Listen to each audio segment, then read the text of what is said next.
Sleep specialists are not easy to find. There are very specific sleep habits you need to track and questions you need to ask in order to find the most effective professional. In this episode, Dr. Joseph breaks down this process step by step so that you can find the right provider. For someone looking to seek out a professional to help them address their sleep disorder and anxiety, what do you recommend their first step to be? So I think it's important to have your sleep diary with you. If you're not sure about the details, then you've just kind of wasted your first session, because sleep specialists are not easy to make appointments with. So you want to gather as much information as possible when you first meet your doctor. So what should be in that diary? It should be the pattern of what time do you go to bed? What time do you wake up? How long are you waking up for? Are you waking up for more than just using the bathroom? When you wake up, are you hungry? When you wake up, are you watching TV? When you wake up, when do you fall back asleep? So as detailed as possible. When you say when you wake up, you mean not for the day? No. Just in the middle of the night? In the middle of the when you night, wake up. yeah. Okay. Yeah. Do you need to track what you ate before bed, what your bed routine Correct. is? Like okay. caffeine intake, chocolate intake. Okay. All the things that you do before you go to bed that create the environment for sleep. Okay. And so people could go to our episode for the self-help sleep strategies, note the ones they're using and the impacts it has or doesn't have, and then take all of that to the professional. Yes, and how consistently you are doing those things. Yeah, and be honest. Okay. And we talked about sleep medicine and how there are sleep labs. So if you're having true insomnia or really difficult sleep problems, it may be worth it to find a provider that's linked to a hospital that has a sleep lab, because that way you're not waiting another set of months for another test, because every week counts when you have a sleep disorder. Now, there are sleep professionals then?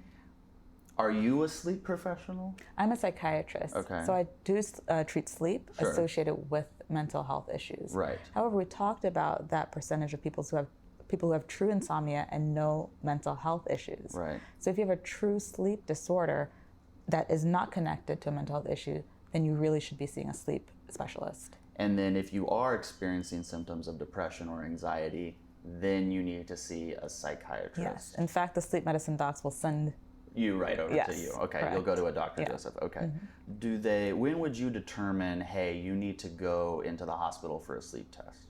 So if the methods that we've been using, the behavioral strategies, the environmental controls, and all of these other tips that we discussed are not working, in conjunction with some of the cognitive behavioral therapy and the medications, then something else is happening.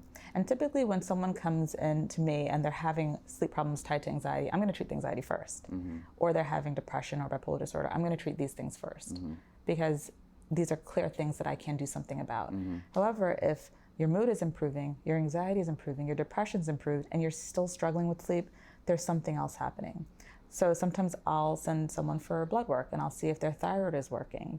An overactive thyroid can cause problems with sleep. Or I'll ask them to see an endocrinologist, because as you discussed, their testosterone may be off. Older people, my geriatric patients, by definition will have problems with sleep, because the older you get, you have sleep architecture problems. However, there's a subclass of dementia, agitation and dementia, where sleep is really a challenge because of sundowning. So when the sun goes away, we're so sensitive to the sun. When the sun goes away, these people are up at night, they're severely agitated, and you can't use all medications in that population because it can actually be dangerous. So what do you do for them? You gotta send them to the sleep specialist. Okay, so you go to the sleep specialist, they run the test, and then give some sort of recommendation. Yes. What are those recommendations normally? So a lot of times with kids who are continuing to have persistent sleep problems despite having their mental health issues being controlled and adequately treated, a lot of times those kids will have large tonsils. So that's an obstructive sleep apnea. That's a physical issue, and no medicine can fix that. That's right. So either those tonsils have to be shaved down or removed. So what about these people with dementia who are elderly and they went to the sleep specialist? What types of things could they be recommended to do? So they may also have obstructive sleep apnea. Maybe I misspoke. So people with dementia and agitation, that's my wheelhouse. So I will treat them. Oh, okay. Yeah, okay. because I know what medications are safe and what's not safe. Understood. So they can go on medications. Correct. We just have to be very even careful. more careful. Yeah, not to have those medications interact with others. But if you've done all of that and they're still not sleeping, you got to make sure that they don't have something else happening as well. Yeah. What are some signs that this is a great provider for someone who wants to improve their sleep and anxiety? So I would definitely go to a licensed medical doctor, because sleep, I know people don't think about this as being psychiatric, but sleep tied to a psychiatric condition would benefit from medications. And there are tons of medications that improve depression, anxiety, and sleep when sleep stands alone as an issue. And so you want someone who has experience treating these conditions, has experience with success rates in terms of treating insomnia related to mental health conditions, and someone who also employs methods that are consistent with your day-to-day life. If you're going to see someone who's asking you to make journals and sleep diaries and you don't want to do that, you know you're not going to do that, then that's not a good fix. That's not a good fit. What about for the rare people like me who probably require too much sleep? I could sleep, my ideal amount of sleep would be 14 hours a day. 12 is also really great. I at least need 10.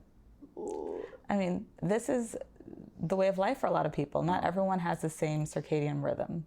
Some people require more sleep. Typically, younger kids require a lot more sleep, somewhere between 9 to 12 hours. But as your brain grows and matures, you need less and less sleep. And then when you become older, you again need more sleep. But some people do have different internal circadian rhythms. So is it bad that I would like to sleep 14 hours a day? You want to make sure that there's nothing physical happening. Okay. So there could be something physical explaining this. It could be a vitamin deficiency. It could be an endocrine issue, something hormonal. You don't want to ignore it if it's not typical for you. If there's a change for you, you don't want to ignore it.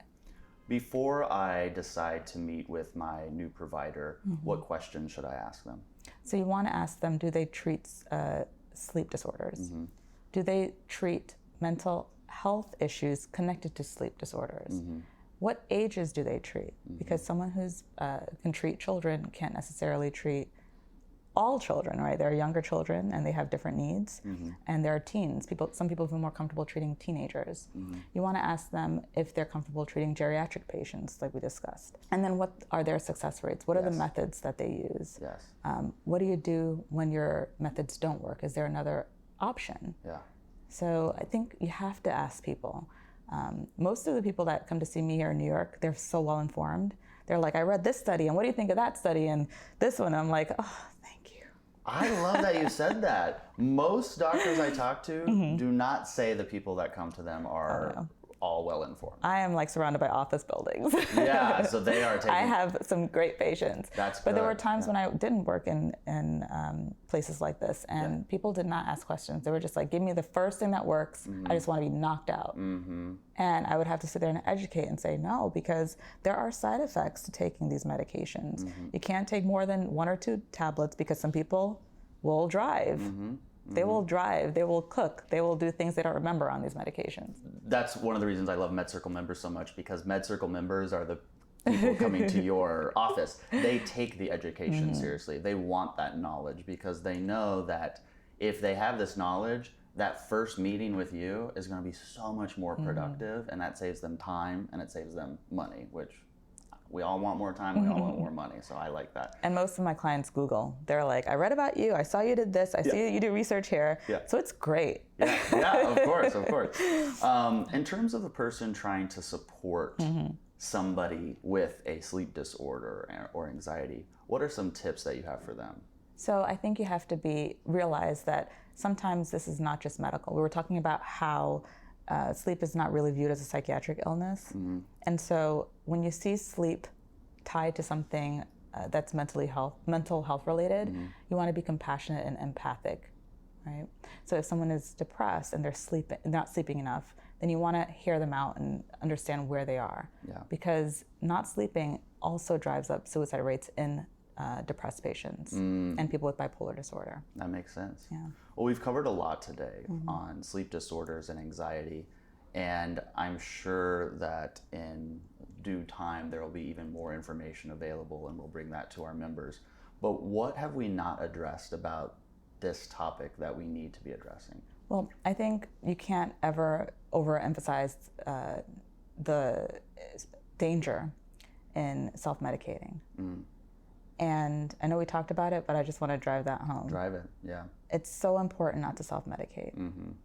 Because people see sleep as a standalone issue, but what's really behind the sleep problem? Mm-hmm. Are you having stress? Are you having anxiety? Are you worried about something bigger than what you typically worry about? Mm-hmm. Is this a persistent issue? Mm-hmm. Don't self-medicate. You're just making the matters worse. Yeah. Thank you for being here today. Thank you. This is always so eye-opening, and I'm so ready to get into my dark room and my cold room and my lavender pillows and take a great nap. This was wonderful. Thank you, Dr. Joseph. My pleasure. For more information on mental health disorders, make sure you click around at medcircle.com. I'm Kyle Kittleson, and remember, whatever you're going through, you got this.